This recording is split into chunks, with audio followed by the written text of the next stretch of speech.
Assalamualaikum warahmatullahi wabarakatuh. Ya, pada tayangan kali ini teman-teman semua bisa menyimak materi tentang unsur intrinsik dan ekstrinsik prosa, baik itu cerpen dan novel.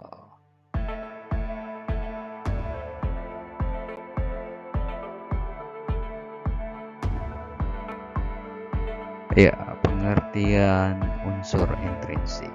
Unsur intrinsik adalah unsur yang membangun sebuah karya sastra dari dalam karya sastra itu sendiri. Sedangkan unsur yang membangun karya sastra dari luar karya sastra dinamakan unsur ekstrinsik. Baik,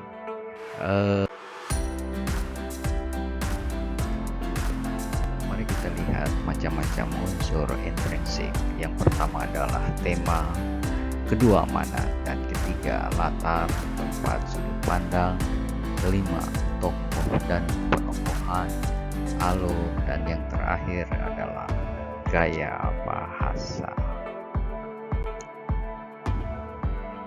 Yang pertama adalah tema. Tema adalah permasalahan utama yang menjiwai seluruh cerita atau karangan. Tema dapat ditemukan dengan mengidentifikasi konflik yang terdapat di dalam cerita tersebut.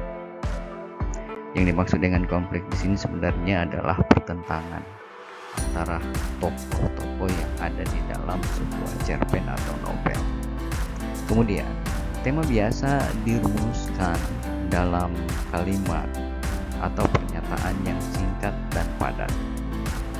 Misalnya, tema kehidupan sosial, lingkungan hidup, agama, budaya, hukum, dan lain sebagainya. Kemudian,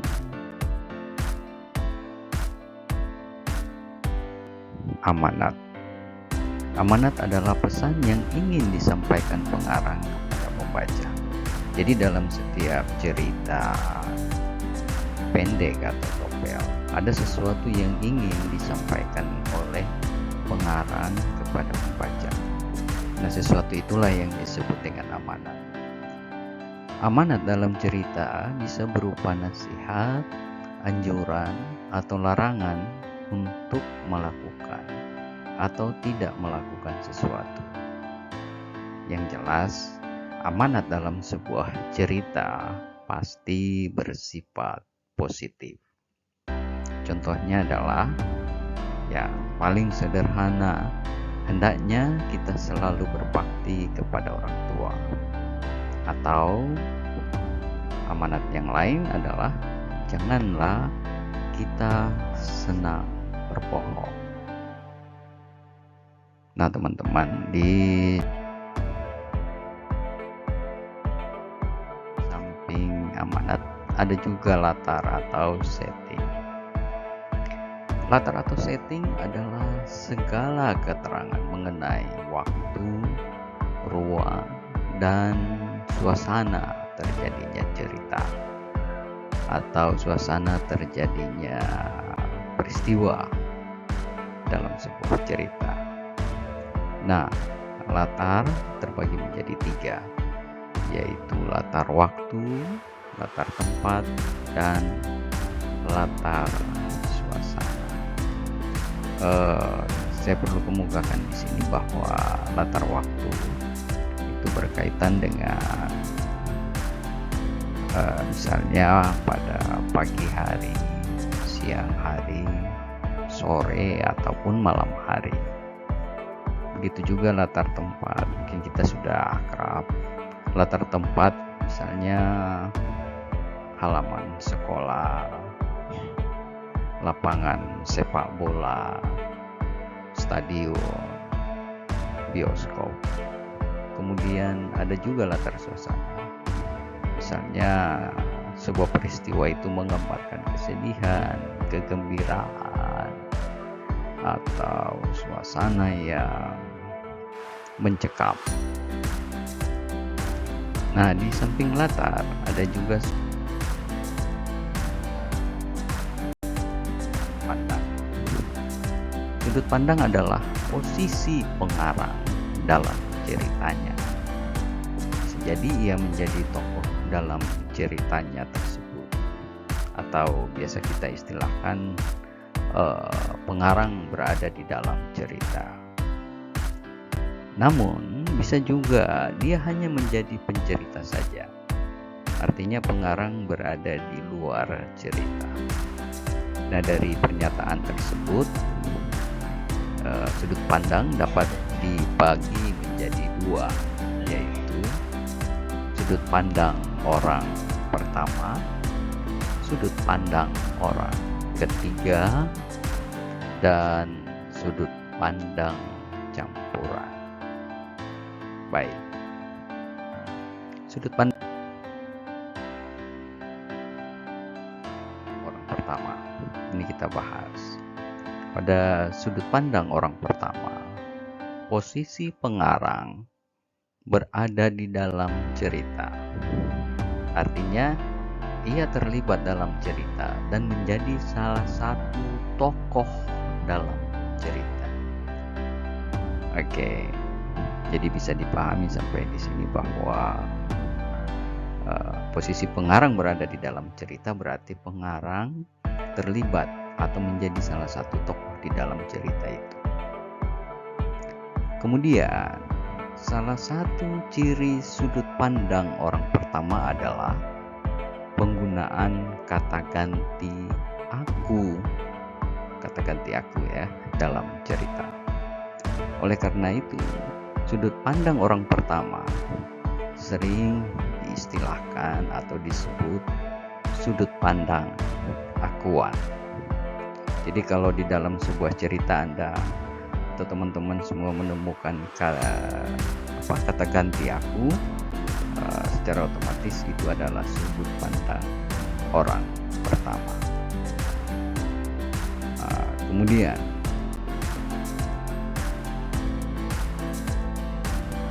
masih pembicaraan dalam sudut pandang orang pertama. Sudut pandang orang pertama terbagi lagi menjadi dua. Sudut pandang orang pertama pelaku utama dan sudut pandang orang pertama pelaku sampingan. Nah, yang dimaksud dengan sudut pandang orang pertama pelaku utama, tokoh aku menjadi tokoh utama dalam cerita.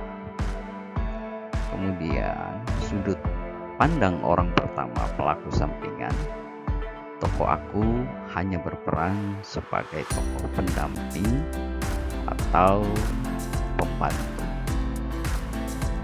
Kira-kira demikian. Kemudian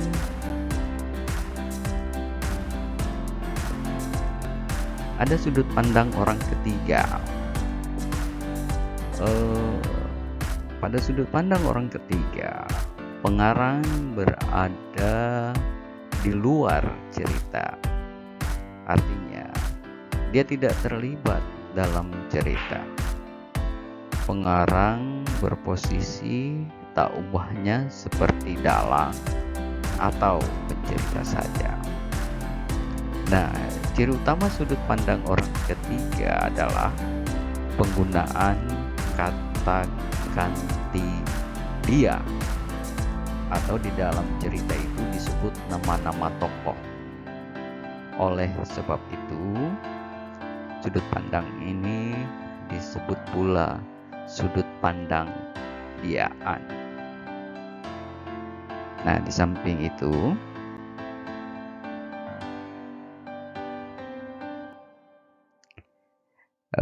sudut pandang orang ketiga terbagi menjadi dua. Jadi dibagi dua lagi. Sudut pandang orang ketiga serba tahu dan sudut pandang orang ketiga terarah. Sudut pandang orang ketiga serba tahu adalah pengarang mengetahui segala tingkah laku, perilaku, keadaan lahir, dan batin tokoh cerita. Jadi memang lengkap sih. Kemudian sudut pandang orang ketiga terarah. Pengarang hanya sebatas mengetahui kondisi lahiria dari para tokohnya. Kemudian kita masuk pada unsur yang berikut, yaitu tokoh. Tokoh adalah individu rekaan yang mengalami peristiwa atau berkelakuan, atau biasa kita sebut memiliki sifat atau watak di dalam berbagai peristiwa dalam cerita. Jadi maksudnya di sini adalah dalam cerita itu ada orang-orang yang berperan dalam peristiwa dan memiliki watak, sifat, atau perilaku dan tindak tanduk. Nah, berdasarkan peranannya dalam cerita, tokoh dibedakan menjadi 3, yaitu tokoh utama, tokoh pembantu, dan figuran. Sedangkan berdasarkan wataknya, tokoh dibagi menjadi tokoh protagonis, tokoh antagonis, dan tokoh tritagonis. Nah, ini ada yang baru. Tokoh tritagonis adalah tokoh penengah. Ini yang mungkin baru teman-teman ketahui. Selanjutnya, penokohan.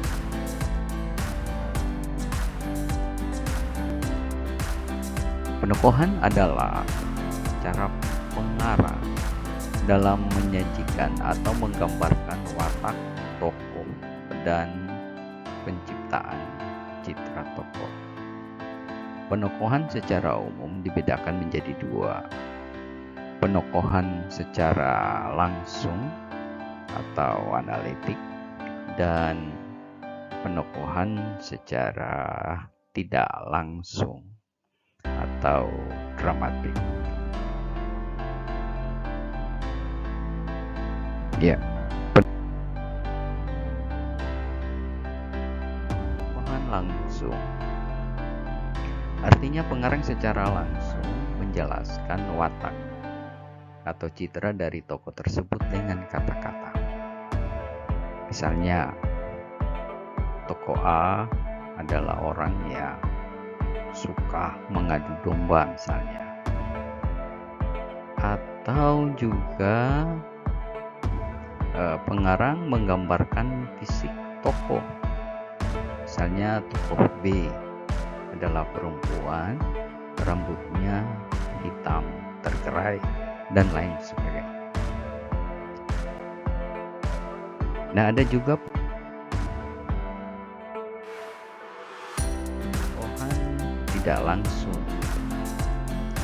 Penggambaran penokohan tidak langsung ini artinya watak atau citra tokoh dilakukan secara tersamar. Nah, bagaimana ini? Pada penokohan jenis ini, pembaca bisa menyimpulkan watak seorang tokoh berdasarkan hal-hal berikut. Misalnya, berdasarkan pikiran tokoh, berdasarkan dialog atau ucapan tokoh, berdasarkan tingkah laku atau tindakan tokoh cerita, berdasarkan lingkungan sekitar tokoh cerita, atau reaksi dari tokoh yang lain. Atau juga pembaca bisa menentukan watak tokoh melalui keadaan fisik tokoh itu sendiri.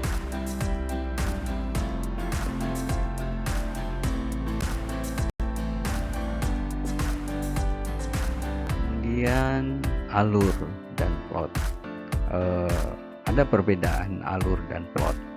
Nah, mari kita lihat. Alur adalah jalinan antara peristiwa atau lakuan dalam cerita.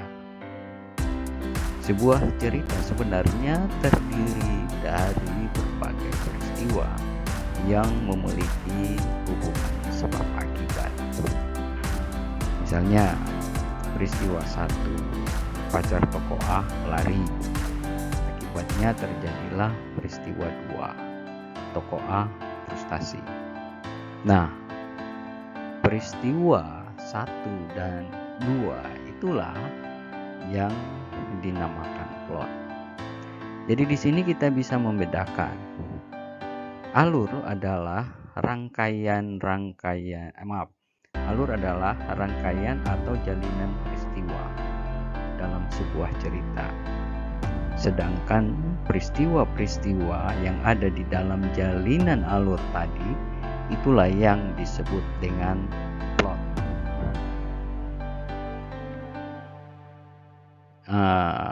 Kemudian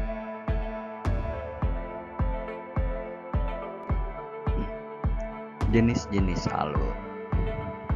Ada alur maju, mundur, kemudian juga campuran.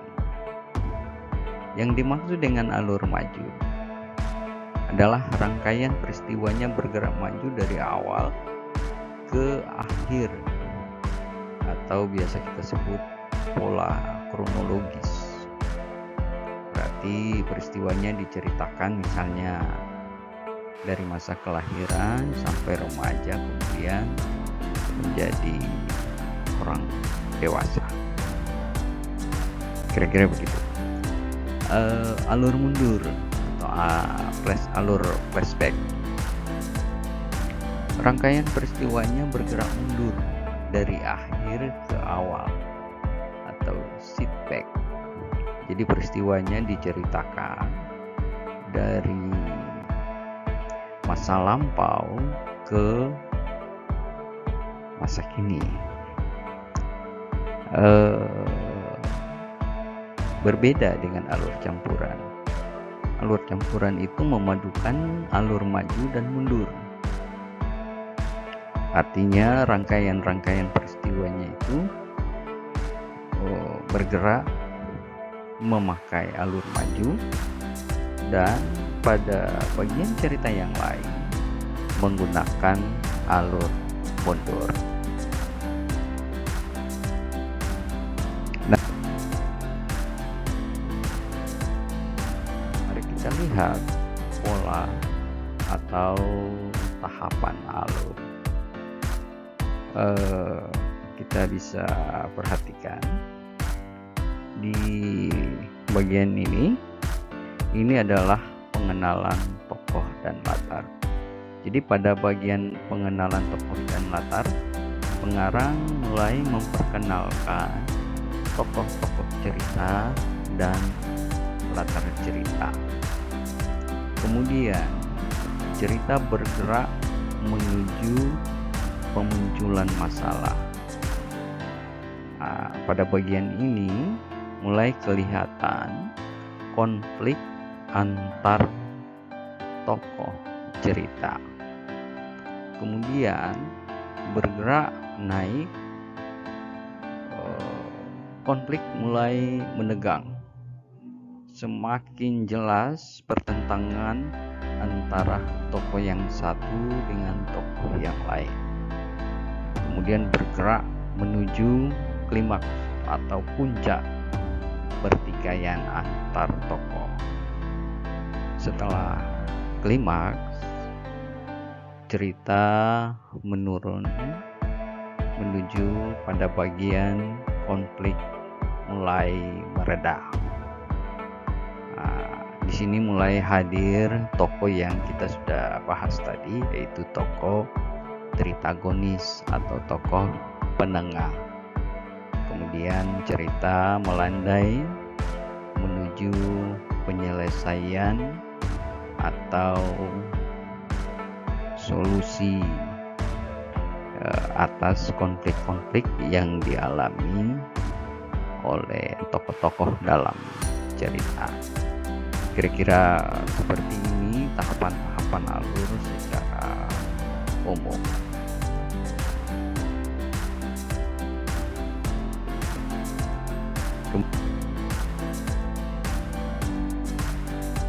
Yang terakhir adalah gaya bahasa pengarang. Khasanah karya-karya cerita pendek dan novel itu banyak dihiasi oleh gaya bahasa masing-masing pengarang, sehingga gaya bahasa bisa kita definisikan adalah cara pengarang mengungkapkan ceritanya melalui bahasa yang digunakan. Jadi di sini jelas bahwa pengarang mempunyai ciri bahasa yang dia gunakan dalam bercerita. Ya, artinya mereka mempunyai gaya masing-masing. Misalnya Pak Ahmad Tohari sering menggunakan kalimat-kalimat yang indah, kuat untuk mendeskripsikan latar dalam ceritanya. Itu kentara sekali dalam karya-karya Ahmad Tohari. Berbeda dengan Kunto Wijoyo. Kunto Wijoyo banyak menggunakan idiom-idiom Jawa dalam merangkai ceritanya. Kira-kira itu yang bisa kita jadikan perbandingan tentang gaya bahasa pengarang.